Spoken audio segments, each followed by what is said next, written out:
As we can see from my website, I created a hotel company. I decided to create this company and to focus on the well-being of our employees. To achieve this, we need the help of HR. It puts into place different sets of policies, systems, and practices into the workplace to ensure the well-being of the employees of the organization. As Wikipedia says, right here, the overall purpose of human resources is to ensure that the organization is able to achieve success through people. Employee expectations. We know that without our employees, we would have never made it this far. We want them to feel at home in our hotels and comfortable when working. Therefore, we do our absolute best to meet their expectations. Rights, ethics, and privacy. Here, we respect our employees' privacy and rights. Everything we do ethically by following every legislation very carefully. There are many rules and legislations that we must follow to ensure the rights of our employees are respected. As we can see in the book, there are many examples such as equal employment opportunity, union representation, safe and healthy work environment, minimum working conditions, and privacy in the workplace. We must also follow the Personal Information Protection and Electronic Documents Act, which makes sure that the employee's information is protected and only used for reasonable reasons. It also states that we must ask our employees before using their information. Now, going back to the website, we have meaningful work. We focus on providing our employees with the best. We want them to grow and become the greatest versions of themselves. This is achieved by providing mentoring and offering opportunities. We do our best to follow trends and to support our team through the paths they want to take. We know that there are many different trends these days. For instance, it is becoming more and more popular for employees to have many jobs and to spend less time at work. We support our employees through all of these trends and help them have the type of life that they want. This will make employees happier and more motivated at work, which will end up benefiting the company. Now, moving on to balance. We are aware that our employees have different life situations. Many have families, aging parents, or even various jobs. We make it a priority to help them keep a healthy work-life balance by offering several working options. As long as our employees are happy, we are happy. In our company, we take case by case and focus on the needs of every employee. We want them to feel comfortable, and we know that this will also affect positively the company. When employees are happy, they are more productive and motivated to do the work, which creates better results. The type of working options that mentioned here that we offer are flexible hours, telecommuting, time off when needed for various emergencies, parental leave, flexible holiday dates, and many others. Here our chapter 1 is over, so let's move on to chapter 2.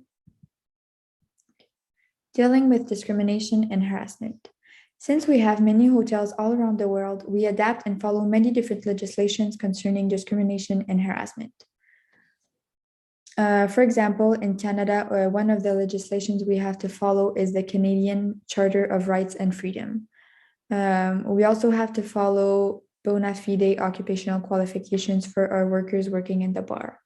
This legislation is a form of discrimination, but it is required by law.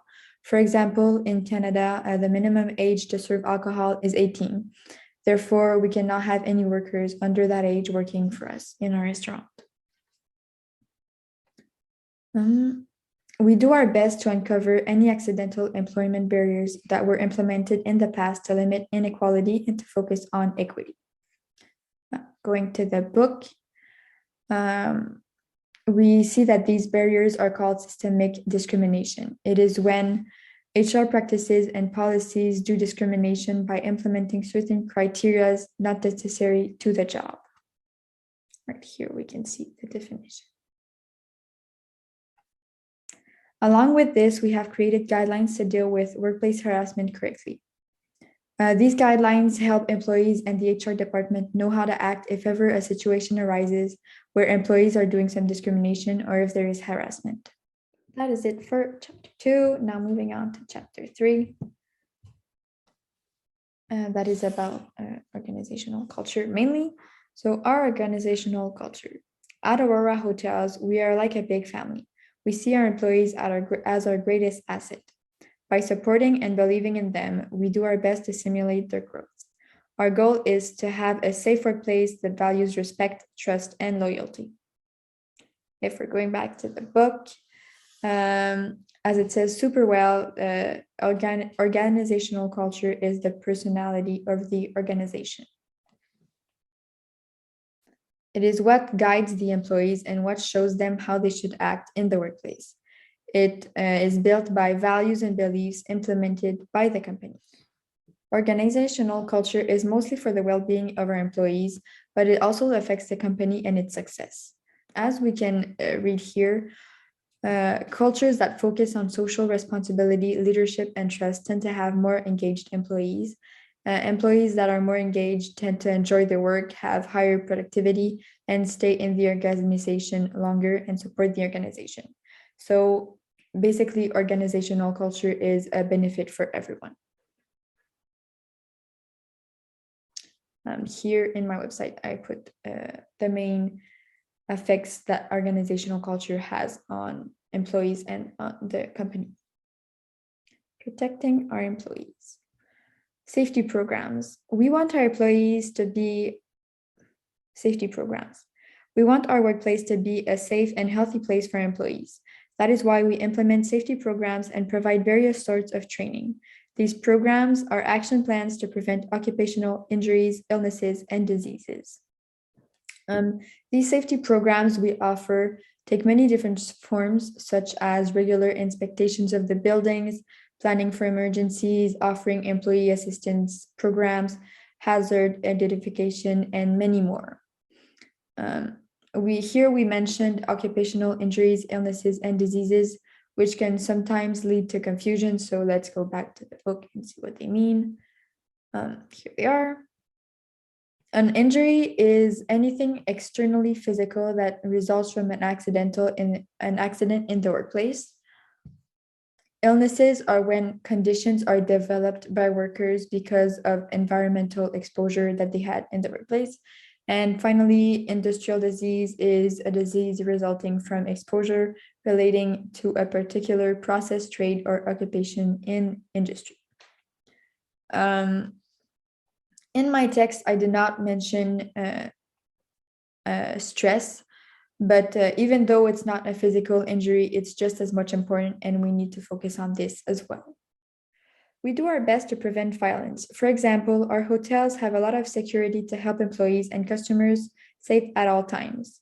We also keep a close eye on any signs that could lead to future violence so that we can assess the situation before it becomes a problem. Our third prevention system is procedures. By having these systems in place, employees know how to act if there is violence and can therefore stay safe if ever it occurs.